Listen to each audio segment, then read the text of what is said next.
Series, Aether main versus Finesse Solid. On the blue side ay ang Aether main, mga kaibigan, EJ on the graph, Changgu for this Kagura, Lebron, Harley, Kenjin, Lumord, and Creep for the Kaya.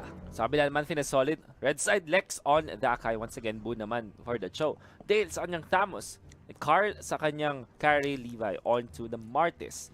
If I'm not mistaken, ang nag-Thamos kanina was... Si Dale. Was it Dale? Dale was Claude. Dale was Claude. Yes, So, I think Carl. Carl No. yata. Oh. Lex is the Akai, parehas lang kanina. Si Levi was the... Yeah, kasi alam ko si Carl naturally is their assassin eh. If I'm not mistaken. Usually. Yeah, This time, he's gonna play the marksman. And actually, ang isa sa mga rising star players for Finesse Solid, I would say, is si Carl. Yung mga Gushian plays siya, sobrang notable na nakakuha ng attention ng mga tao. This time, he's gonna play. Pinakasikat na player doon ng Finesse Solid, si Lex, talaga. Talagang iconic eh. Well, sumisikat ka naman sa Mobile Legends for the wrong reasons din minsan mga kaibigan. Also, guys, you are watching and of course live tayo sa multiple platforms natin. So do find a way on sharing this match, ladies and gentlemen. We have a lot of matches coming in pa, lalo't regular season nga to. Diba mga babidi? So talagang ang dami nating mga teams na nag-iinit na and putting the stress in on getting that better seed or securing their spot dun sa playoffs natin. At dito sa may bandang gitna, it's Levi actually getting all the further he needs. Samantala naman si EJ na nahuli ng Finesse Solid, but EJ is gonna go for the turnaround. Boo actually try to run away. Ang ganda ng mga antas niya doon, pero mahabol pa rin siya. Eventually, the Leomort not gonna be able to close the kill. Hit na lang sana, pero he will not find the kill. Kaso yun, napakagandang momentum mula kay Kenji. Tama-tamang timing. We're gonna have to comment din yung show, ha? Medyo napatagal niya yung laban ng nakataas pa siya almost doon. Nakakuha dito ngayon ng AE main, mga kaibigan. First blood coming in their favor. Pero pansinin nyo rin, ang kanilang momentum gets the rotation. The turtle, an easy take din ng AE main. Ito na ngayon sinasabi ko, composition ng AE main pare, sobrang dali i-execute. Face Dove, Changgu, of course, babatiin siya ni Levi. Mortal Coil will be activated on that one. All three sets, all three skills. Pero mukhang steady lang muna tayo sa laro natin. Again, there's pagdating sa composition ng Finesse Solid dito, ang disenyo kasi ng composition nila paring Morpheus, kailangan muna nilang gumalaw-galaw eh. And mag-burn ng spells mula dito sa AE main. May downtime naman yung mga spells ng AE main. Kunyari, Divine Judgment kapag di na available. Pero nakuha yun kay Lex. Lex will not be executed though, and that's an opener para sa Finesse Solid. Wala yung Divine Judgment. They want to, actually si Levi, having the problems na magstay sa lane kasi nakakota siya ng mga iba't ibang heroes, but that was Harley not committing to the kill. Nakataas doon si Martis. But onto the middle, mukhang lalaban sila. You did mention na wala pa silang Divine Judgment, so Finesse Solid confident silang lumabas ngayon sa kanilang mga lanes. Maybe look for a target na mukhang makakakita sila dito sa bandang jungle. Gonna be converging. The Divine Judgment is not yet available and they know this. Pupunta sila sa baba. Naamoy. Naamoy nga lang. Pero si Boo nagabal pa rin that is a Harley not that easy to reach. Yeah, not that easy to reach. Actually, yun na yung last frame eh. Nung Jet Kundu ni Bu dito. Hindi nag-connect. Or ewan ko kung ginawa niya just to get in range, maybe in the way of the dragon. Pero ewan ko kung paano rin ipa-follow up. Though may may Hurricane Dance. So, sunod, parang tower dive na talaga yun. Pero masyadong pilit yata kung nag-go pa doon. Naramdaman nila eh, na meron pa kasi ding potential na space escape, di ba? So, napakahirap mag-commit up to the top. Ginamit na yung Phantom Steed just to make sure makakatulak sila dito. Nahabol nila si Dale with the Deadly Magic, of course, but they would not be able to reach him. Nakatakas dito, ating Thamos. Nagpa-pressure na lang. Ngayon, alam ng AE main na magiging maingat ngayon ng Finesse Solid. Knowing na yung Finesse Solid's composition, it still takes time para makapag-ramp up dito. At mas mataas mga base damages ngayon ng mga heroes ng AE main. Gonna be forcing things into the top lane. Gonna be rotating din dito sa may mid lane. Pero nagsiset up yata ng Death Brush ang Finesse Solid, mga kaibigan. Alam yon at nasilip ni Kaya. They're gonna be rotating for the turtle and now it is gonna be Finesse Solid making that move just to retaliate. Ang bibilis. Dinaan sa bilis ng AE main, men. Dinaan sa bilis, dinaan sa brute force. AE main nakakuha ng importanteng objective out of that.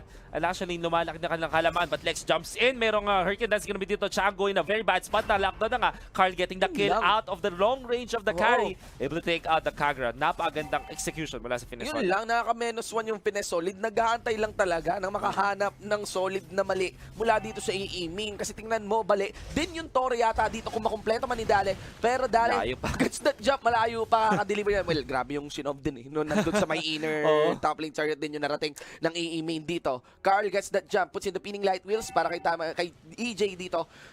Pero of course, you get the power of nature, durabilities din, lalo pat pag dumidikit sa mga wall. Ang Grak yung talaga kinaganda ng Grak. Oo Yung naman. passive always activated. Parang ano sila eh, si Akai offensively maganda pag makakatabi yung mga wall, yung mga bato-bato. Siya kabalik defensively naman. But si Lex actually nakatagpuan ni EJ dito. Ultimate activated pero no lockdown because of this. The wave of the Dragon committed but do they have the damage? Nandito si Carl tumatalon pero ang kunat masyado. And that is a lot of commitment para sa Finesse Solid. Napamali ng angle nung Hurricane Dance, no? Parang yung Hurricane Dance, pinantulong pa para makalayo lalo yung Grak natin dito. Let's see, another target. AE main tries to get the tag. Deadly Magic here. Landed out to Levi. Surety under the tower? No. Ashura almost in kill range. Less than 100 yung natitirang buhay dito. Pero instead, it's gonna be Boo. Ang hindi buhay mula dito sa side ng Finesse Solid. So at least parang may swap. May swap na lang. Hindi napatay si hindi napatay si Levi, si Bu na lang. Si Bu na lang. Pwede na, pwede ka na. Pwede na. Tala sa gitna, tatalon nila ito. This time, they do have the lockdown. AJ, dinalapas doon sa bandang Torre, one charge palayo. Pero tinaman pa siya ng tier 2 doon, so nasaktan pa rin. Hinahabol down ngayon ni Carl. Lex will not find the angle. Uy, kamuntigan pa tumama. Yung cooldown yata mukhang hindi available. Hindi nga available. 1,000 pounder. Tagal nag-jump hindi agad nag-jump Sorry, hinihintay nga niya yung 1,000 pounder. Kasi kakagamit lang din niya sa bandang ina. Unfortunately, no kills net by Finesse Solid. Habang nangyari yun, napatay yung Mortis from the other side of the map. And of course, because of this, Aether main are on the lead. 3-1 at nakita mo 4,000 kalamangan sa network. Aether main pa na ang may hawak ng laro natin mga kaibigan. Pero kahit papano hindi ganun kabilis yung acceleration nila in getting that lead for this game. They're able to take out other turrets, ladies and gents, pero this is not good. Lex though, napapamali sa pagkuha ng depensa. Medyo given naman talaga na makakuha ito ng opensa ng Aether main. Itong mga towers sa labas. Ang ganda na sana kasi yung pacing, kaka-pick up lang ni Carl ng endless battle niya. So na-observe ko yung mga itemizations dito ng Finesse Solid. Hindi pa sila ganun ka-behind. Ang kailangan lang naman isang teamfight na pwede mong maswing at mapatumba yung aiming dito. Given naman, mawawala yung top lane inner turret.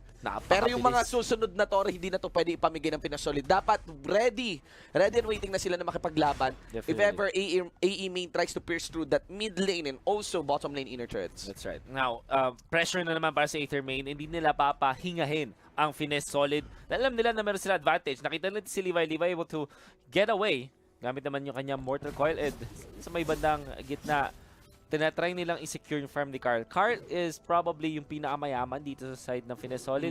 Pero kulang na kulang pa rin. Hindi pa nila kayang lumaban versus Aether main. Nahuli si Lex. Pero maganda to. Muntik. Medyo off na naman yung angle. Pero okay lang. Puts the O into the sea, pare. Ito na kaso. Kulang yata yung damage nila. KG still surviving. Napag-komento for some of the lifesteal. Napatay nila dito si Changu pero buhay si Kenji. Tinawag niya si Barbiel para din makatakas. Ang astig naman nun, parang lagi na lang kung sino yung ina-attempt mahula, hindi napapatay. Rather, yung babackup. Yung inawat mo na, ikaw pa yung nasapak, mga kaibigan. Si Carl na attack. Deadly Magic to kill him off. No, si Dale, very low na rin. Bumapatay dito ni Kaya. Lex, hinahabol ng mga members sa Aether main. Might be the third kill. Sabi ni Kenji, bahala kayo dyan. Wala akong pake. Mag-creepings na lang ako dito. Napatay naman nila yung tatlong members. At solid na win yun para sa AE main, mga kaibigan. Lalo pat hard here, had that lightning truncheon be available. So lots of pressure for push ang pwedeng magawa dito ng AE main on those remaining inner turrets ng Finesse Solid. Well, a bit of a split being done here by the Martis. At eto, speaking of push, syempre, Lord, easy take here by AE main. Easy take para sa AE main, like I mentioned. Manunlibong alamangan tapos meron pa silang objective advantage through the Lord. And this is gonna be really hard for Finesse Solid. Kahit pa sabihin natin promising yung kanilang late game, baka hindi pa tayong umabot dun sa point na yun dahil napakalakas na ng composition ng Aether main. Bloodlust Axe available kay Kenji. Do take note na si Kenji kanina kaya yun nabuhay because of the lifesteal din. Ngayon samahan mo pa ng Bloodlust Axe. Ayos ba yun? Bump mallet lang yung kanina na nagamit niya pero nabuhay siya. And also, yan, andyan yung kanilang rotation ngayon ng AE main. They're eyeing to get that push and that jump on this inner bottom lane turret. Ito maganda sana ito ma-set-upan ni Lex pag nag-attempt sila ng Ang naalala kong problema dito for Aether main is they lack the damage. Pero mamaya na yan dahil try nila, attempt nila. Si Akai gets away. Yung, anong term mo dito kanina? Death Brush? Death Brush. Maganda. Magtatago muna kayo sa mga punuan. Pag hindi kayo kita, tapos siya ambush. Exactly. Lalo pa parang ito pa lang yung part ng game na hindi pa masyado na-realize ng isang team na nawawala na sila ng mapa. Again, part of the game is not just getting gold, guys. Not just getting those kills, but also getting parts of the map. Map control. Sobrang ganda kapag meron kayong map control. Although, of course, vision is wala tayong mga parang tinatawag na pang-sight dito sa Mobile Legends. Maliit naman yung mapa eh. But that press, Si Lex nakahatak na ako po. Mukhang mapapatay nila dito yung Akai. He's very low, but he activates the ultimate. Eventually will fall. Ngayon, mapapunish yata nila yung drop. The drop goes down. Susunod nila dito. Yung Martis nga lang napatay si Dale. Hinatak, hindi makatakas. It's gonna be another kill para sa Aether main. Tori pa, napatumba nila dito sa may gitna. Tapos pupuntaan nila dito where Boo is. Kinokontrol nga lang sila. And Carl wants to dish out the damage, pero hindi AOE yung kanyang damage. So wala rin siyang magagawa para sa kanyang team noong time na yon. And Aether main happy to push. Deadly Magic kinasakay Boo. Boo will fall. Mapapasabog nga naman ng Harley dito. Carl, the only one to defend. Buti na lang nag-respawn si Akai. Happy. Yun lang yung tanging pag-asa nila mismo dito. Duting no, na dalawang inhibitor turrets na nawawala mula sa kanila. Lex tries to go for the dive. Hurricane dance mga kaibigan. And here comes Carl. Puts in his spinning light wheels to the members ng AE main. Barbell gets called, ladies and gents. And of course, Kenji tries to retaliate. That Nightmare Stallion though not gonna be getting in range din ni Kenji. Buhay pa mga kaibigan. Ay, rather ni Carl. Buhay pa mga kaibigan. Ang Finesse solid dito. Pero nagmamanifest talaga ang kalamangan pagdating sa composition ng AE main. Still alive but barely breathing. Sabi Oo. kasi isang kanta. Nakikita natin ngayon yung Finesse solid kasi parang ginagawa nila, parang desperation moves na lang coming out from them. Parang pinupusuan na lang nila. Puso na lang talaga, hirap ng drop nila. Lalo na yung talon ni Lex kanina doon sa baba. Was able to net a kill to LeBron and syempre, them living to see another day. Kasi Finesse solid. Pero syempre, nakikita natin yung kalamangan ng Aether main. Ano kayang bubuin dito ni Carl? May dalawa siyang mana, parang mana pendant dito. I was expecting a BOD for that big spike in damage or maybe baka Berserker's Fury or something that would improve that. Baka Blade of the Seven Seas. Well, tingnan na lang natin mga kaibigan. Kasi nakikita ko na lang pag-asa talaga dito ng Finesse is si Carl. Walang iba. Eventually, then makikita natin yung firepower na isang carry. So 12 minutes in, you can expect in the next 2 minutes siguro masasaktan na yung mga members ng Aether main. Problema nga lang is for Finesse solid, mas maraming approaches yung Aether main ngayon. Yeah, Fights, mas madali na yung kanilang mga team fights dahil na-open up na yung gitna, na-open up na yung taas, and Aether main can actually choke them out of their own base. Parang pag-stay lang nila yung Finesse solid sa base tapos try nilang mag-split. Pag nahiwala yung members ng Finesse solid, hindi makaka-free hit si Carl. Ang maganda sa AE main's composition, is given na talaga, unang tinginan pa lang. Itong composition na ito kasi, on top of being easier to be pulled off, ang ganda, may engage sila. Okay? And even if they engage, they have a very solid engage, they have very solid upfront damage. They have enough tools to even escape. Diba? Space escape pa lang, pangalan mga kaibigan. Same may umbrella, ay Rosh umbrella dito ni Changu. And of course, given yung Nightmare Stallion ni Genji, just the movement speed taken from that one. Even Creep Kaya is actually a tank designed for mobility. Just because of that passive. May Gale Force pa. Gale Force. Tapos pwede ka pang mag-wild charge through Rock if you want. Yeah. So, tapos kung may maghahabol sa inyo, papadiran mo lang. And now, Finesse solid din kasi, nakita ko sa lineup nila is medyo all-in yung nature ng Grok Cho. Parang gusto nila makapatay as soon as possible. Unfortunately, walang Mage na available for Finesse solid, which meant wala silang burst to go with all of their initiations. Yeah, yun naging problema. Sobrang kita natin yun dun sa jump nila kay Leon Ward dun sa taas, kay Kenji, na ang tagal nung lockdown nila, na chain stun nga nila yun with all of their controls. Unfortunately, kulang yung damage nila because they didn't have a Mage.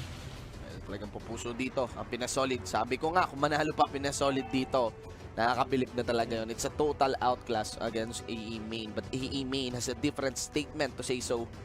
The likes of Finesse solid. Mga kaibigan, you got the Lord already knocking. That's the Lord not eyeing an inhibitor turret. That is actually a Lord eyeing and on its way when making that tag sa may mismong base ng Finesse solid. This is the final stand, mga kaibigan. Ubusan ng lahi, ubusan ng buhok. Mga kaibigan, 12-4 para sa laro natin. And let's see if will Finesse pull off a miracle. Sa magandang wall na naman mula kay Grok para magandang pwesto dito ng Finesse solid. Sino ang una? Lex na hatakal. Napagkakita sa kulang na burst down na nga siya doon. The Lord is hammering down the turrets as well. Pero si Levi hindi makanap ng angulo dito. Hinarap nila si Carl. Si Carl yung inuulan ni Leo Ward. Nauubos na nga dito. This is the end for sure. Para sa Finesse solid, they got wiped out. At yung Aether main makakuha ng 1-1. Forcing a game number 3. Forcing a game number 3, ladies and gentlemen. I have so many questions on that draft. That's the one that I can say. I mean, siguro